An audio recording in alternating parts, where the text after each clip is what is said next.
This has to be the slowest spring real estate market we've seen in the last 15 years. And that's including the first COVID year where the world basically shut down and the market felt lifeless. Yet, we have this split in the market where some homes are receiving multiple offers and selling well over asking again, while other homes are sitting there and wondering where all of the buyers are, and they're lucky to even see a lowball offer. So what's actually happening? In this video, I'll jump into the numbers for Durham Region's market, and I'll explain exactly what myself and my clients are experiencing on a daily basis right now, and why we're seeing such a divide in the market. My name is Jessie McClellan, and I'm a realtor here in Oshawa, Ontario with the Lisa Abbott team. If you want to stay up to date on everything happening in our real estate market, especially here in Durham Region, then subscribe to the channel. And if you enjoy this video, please hit that like button because it helps me reach more people like you. So we're a little over a week into April, and usually by now, you have a really good sense of what the spring market is doing. We can see the trends and the numbers, and with our clients and their experiences. These trends can help us determine what's the best approach for each client when it comes to whether they buy first or sell first, what the most effective strategies are, and so on. For many in the last few years who bought and sold during the spring market, we'd often start looking for their next home before selling their current one, as prices were trending upward fairly quickly during the spring and homes were selling fast and in competition. So helping them find their next home and then listing their home made the most sense for a lot of people. And as the market quieted down from, let's say, June onward, the approach would shift again. But the approach is different this year, and there's a lot more variables at play. Every micro market has its own quirks and unique aspects that require a more in-depth knowledge and a truly customized approach compared to previous years. You really need to consider the area, the price point, the home type and condition, and of course the client's personal situation. This is creating what feels like a divide in the market, with the top 10 or 20% of homes getting all of the attention and then everything else. So let's dive into these stats and I'll explain why I think this is happening. In Durham Region, month over month from February to March, we had 1,937 new listings, which is a 57.6% increase from the month prior. But only 671 sales, which is a 20.9% increase. Over 1,900 new listings for March is a lot, but not completely unusual or unseen before. What is different though is we usually have a much higher number of sales to go with it. 671 sales is the lowest number of transactions we've seen in the month of March here in Durham Region in the last 15 years. Naturally, this is causing us to accumulate a lot of inventory and fairly quickly at a time of year that we typically don't see any inventory growth. We ended March with over 2,000 active listings, a 27% increase month over month. That brought Durham Region's months of inventory up to 3 months, which is the highest months of inventory for the month of March for the last 15 years plus. Now, 3 months of inventory doesn't seem like a lot because if you only look at that metric, it's technically just barely a balanced market. But when you consider this is the highest we've seen at this time of year in over a decade and a half, it puts it into perspective. It usually takes us months following the spring market before we see any meaningful amount of inventory build up, only for it to disappear in the winter and then we start all over again in the new year.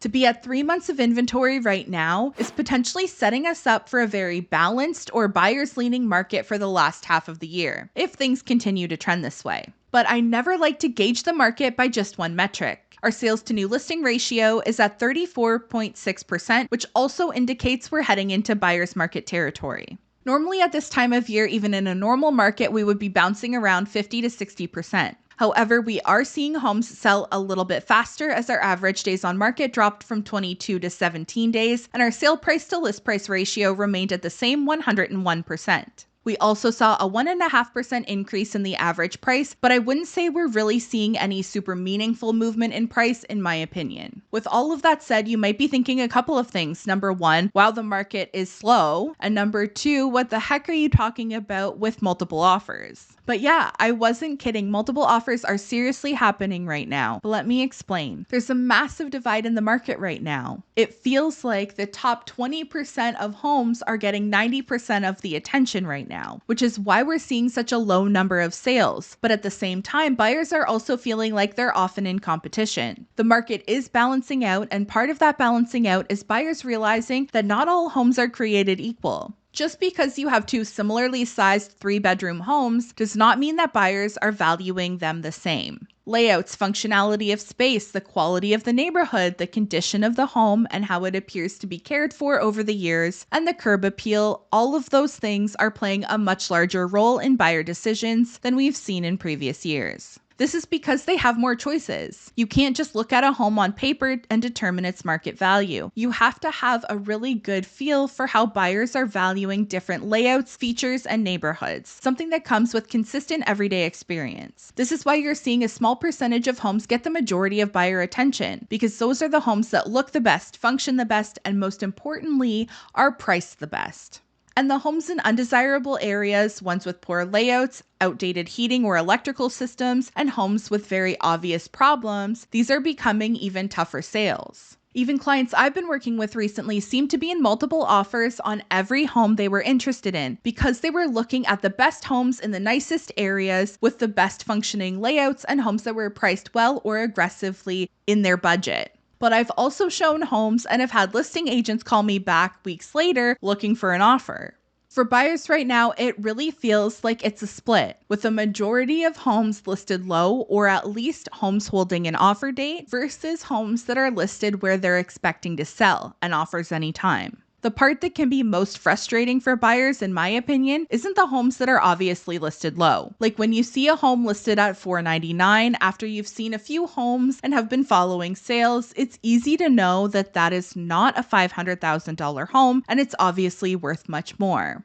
It's the homes that are listed right around a recent comparable sale, and when you bring an offer or express interest, the listing agent comes back and tells you that they expect above asking, even though there's no sales that support their expectations, and their strategy is sending mixed messages to buyers and their agents. And unfortunately, there's still a gap between what buyers are valuing certain homes at and what the sellers or listing agents believe they're worth, and I don't see that changing anytime soon. We may have over 2,000 active listings, but if half of those have unrealistic or unreasonable expectations, they're not going to sell, and that's a large part of why we're seeing multiple offers on certain homes even though our inventory levels are fairly high. As a buyer, you want to buy a good home in a good neighborhood and at a fair price, but so do all of the other buyers. So if you find yourself in competition, don't get discouraged. It probably means you're offering on a good home. But thoroughly talk with your agent about the most recent and comparable sales you can find and determine what you think a fair price is and set limits on what you're comfortable with when it comes to pricing and conditions you want included in your offer. This is also why it's crucial to work with someone who you trust, who not only has the necessary experience, but also has your best interest in mind. They will be the ones pulling the sales and providing you the information, and inaccurate information can lead to costly mistakes.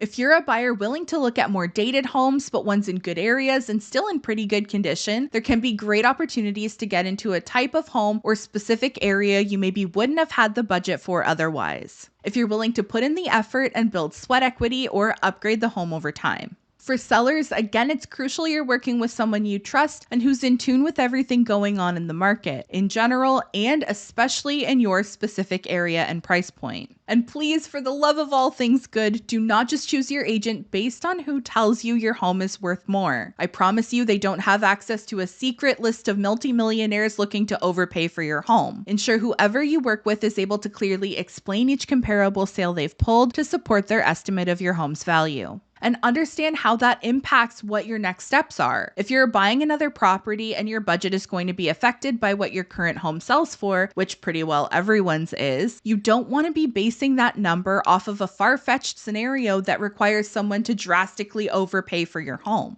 This is why when Lisa or myself meet with a potential client, I'm always going to be more conservative with my estimated value when you're using those numbers to make a buying decision. I will say things like, here's the range that we should get. Here's what it could look like on the low end, and here's what it could look like if you follow all of our stagers instructions and do all the minor cosmetic improvements. But obviously, we're going to do everything that we can to go above and beyond that number. But I don't want you basing your numbers with your mortgage broker off of a really inflated value, only to end up selling for less and go through the process again and realize the homes you were hoping to move into are now out of budget. It's stressful and incredibly discouraging. But there are agents who may not have the experience or who know better but just want you under contract who will sell you on inflated values and then have to beat you down on price. And I would rather negotiate for my clients and not against them.